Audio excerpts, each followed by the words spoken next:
¿Quién había hecho esto? Se preguntó Peter Walsh mientras entraba en el sendero ancho.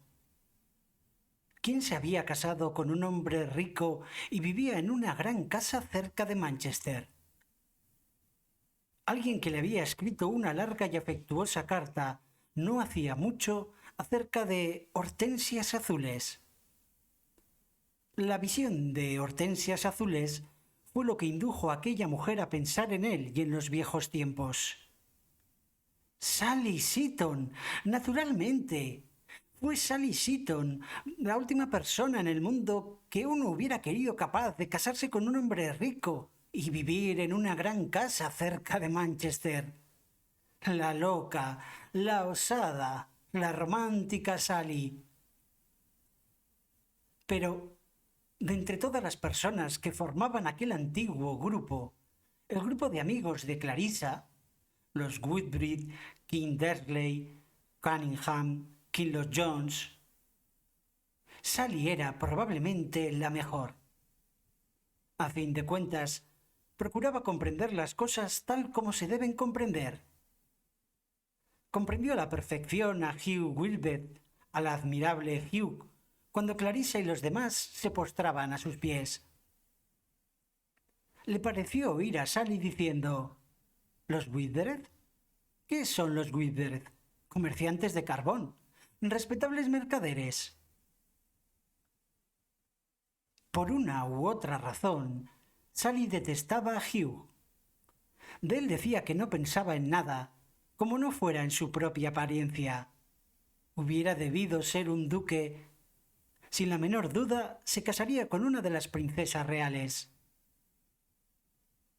Desde luego, Hugh sentía el más extraordinario, el más natural, el más sublime respeto hacia la aristocracia británica que Peter Walsh hubiera visto jamás. Incluso Carissa tuvo que reconocerlo. Sí, pero era tan simpático, tan generoso. Dejó de cazar para complacer a su anciana madre y no olvidaba jamás los cumpleaños de su tía, etcétera. Era preciso reconocer que Sally se había dado cuenta de todo. Una de las cosas que mejor recordaba Peter Walsh era una discusión, un domingo por la mañana, en Burton, acerca de los derechos de la mujer, este tema antidiluviano, en la que Sally perdió la paciencia, estalló y dijo a Hugh que él representaba lo más detestable que hay en la vida de la clase media británica. Le dijo que le consideraba responsable de la situación en la que se hallaban esas pobres muchachas de Piccadilly. Hugh, el perfecto gentleman. Pobre Hugh. Jamás se vio a un hombre tan horrorizado. Sally lo hizo adrede, según ella misma dijo después, porque solían reunirse los dos en el huerto para intercambiar sus impresiones. No ha leído nada, no ha pensado nada, no ha sentido nada.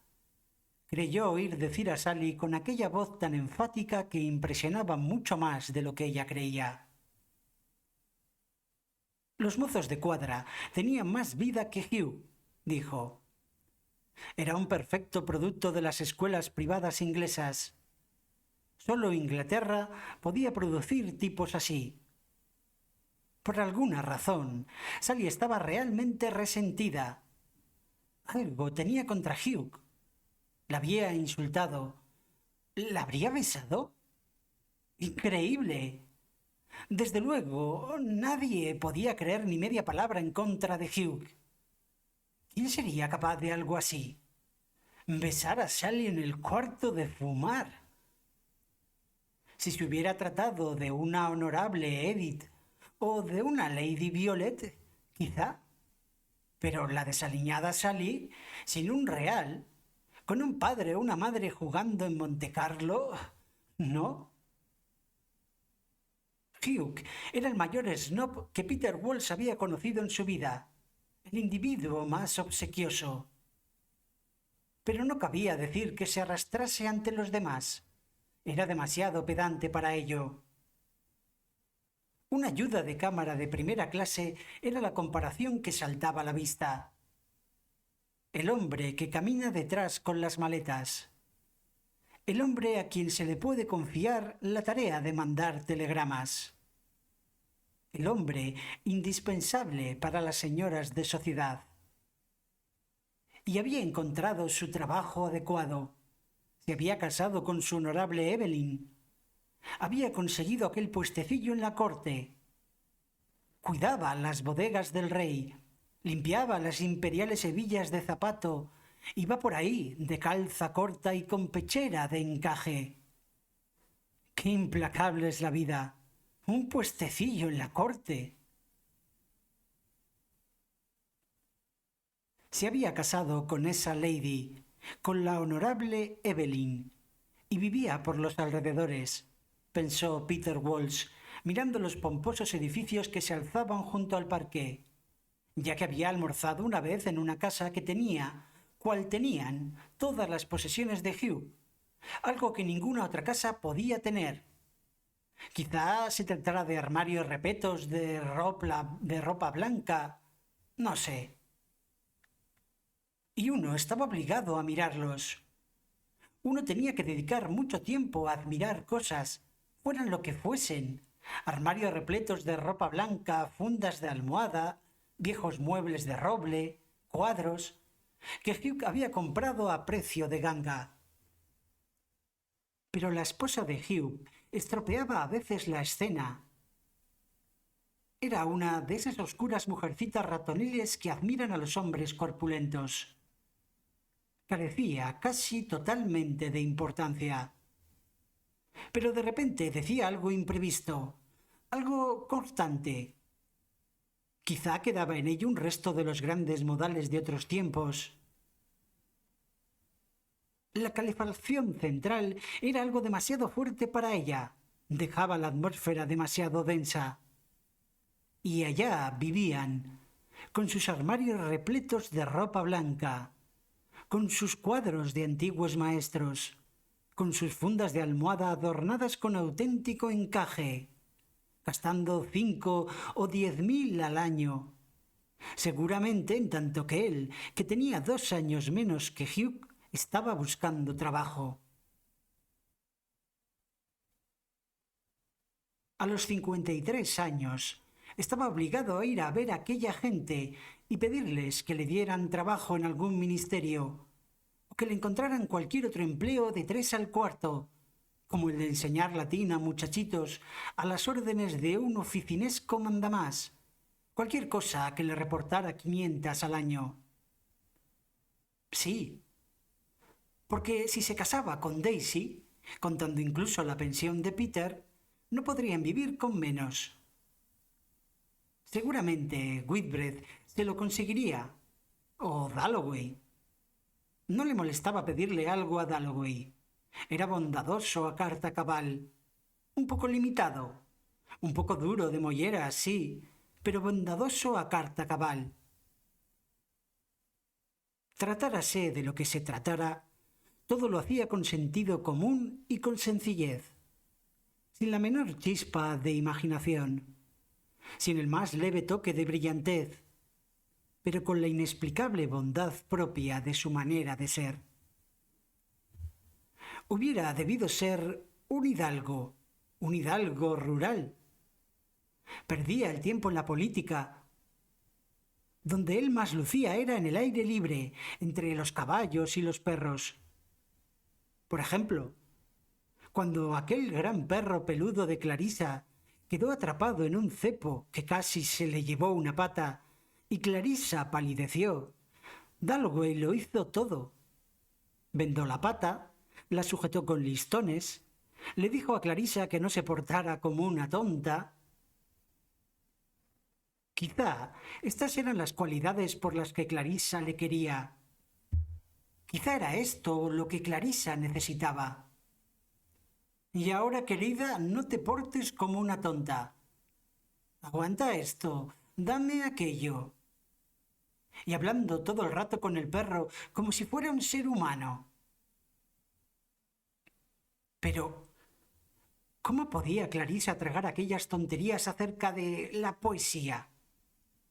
¿Cómo era posible que le permitiera disertar sobre Shakespeare?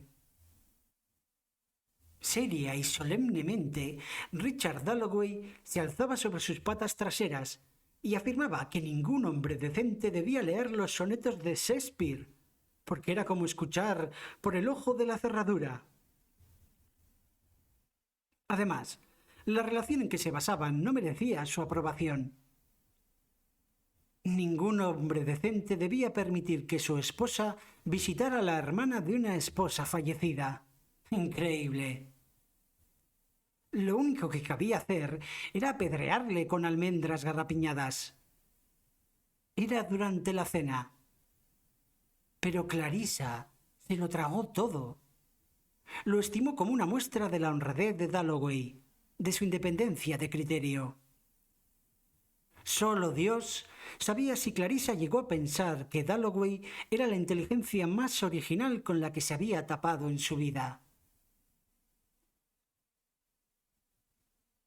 Este era uno de los vínculos que le unían a Sally. Había un jardín por el que Sally y él solían pasear. Estaba rodeado por un muro y allí crecían rosales y gigantescas floriflores. Recordaba que Sally arrancó una rosa, se detuvo para lanzar exclamaciones acerca de la belleza de las hojas de col a la luz de la luna. Era extraordinario cuán vívidamente volvía todo a su mente, tratándose de hechos en los que no había pensado durante largos años. Mientras, Sally le imploraba, medio en broma desde luego, que se llevara a Clarisa para salvarla de todos los Hughes y todos los Dalloways y todos los restantes perfectos gentlemen que aguarían su alma. En aquellos días, Sally escribía montones de poesías y decía que la transformarían en una simple dama de sociedad, que estimularían sus mundanales aficiones. Pero era preciso hacer justicia a Clarisa. A fin de cuentas, no iba a casarse con Hugh. Tenía una idea perfectamente clara de lo que quería. Sus emociones estaban todas en la superficie. Por debajo de ellas, Clarisa era muy aguda. Juzgaba mejor que Sally el modo de ser de la gente, por ejemplo, y además era hondamente femenina. Estaba dotada de este extraordinario don, el don de mujer, consistente en crear un mundo suyo doquiera que estuviera. Entraba en una estancia, estaba en pie, cual a menudo Peter Walsh la había visto, bajo el dintel de una puerta, con mucha gente a su alrededor. Pero era a Clarisa a quien uno recordaba. Y no era llamativa. En modo alguno era hermosa. Nada pintoresco había en ella. Nunca decía nada destacadamente inteligente. Sin embargo, allí estaba ella. Allí estaba. No, no y no. Había dejado de estar enamorado de ella. Lo único que le ocurría era que, después de verla aquella mañana, entre las tijeras y las sedas, preparándose para la fiesta, no podía apartar el pensamiento de ella. Volvía a su mente una y otra vez, como el viajero dormido que se apoya en un vagón de ferrocarril. Todo esto no significaba estar enamorado, desde luego. Solo era pensar en ella, criticarla, intentar una vez más, 30 años después, explicársela. Lo más evidente que de ella cabía decir estribaba en afirmar que era mundana. Daba demasiada importancia al rango y a la sociedad, y a prosperar en el mundo, todo lo cual era verdad en cierto sentido. La propia Clarisa lo había reconocido ante él. Si uno se tomaba la molestia, siempre conseguía que Clarisa reconociera sus defectos. Eso sí, era muy honrada. Lo que Clarisa diría seguramente es que no le gustaban las mujeres con aspecto de bruja, los viejos carcamales, los fracasados como él. Pensaba que nadie tenía derecho a andar por el mundo encorvado y con las manos en los bolsillos, que todos debían hacer algo, ser algo. Y esas gentes de la gran sociedad, esas duquesas, esas venerables y blancas condesas que uno encontraba en el salón de Clarisa, indescriptiblemente alejadas a juicio de Peter y de cuanto importara algo, representaban algo real para Clarisa.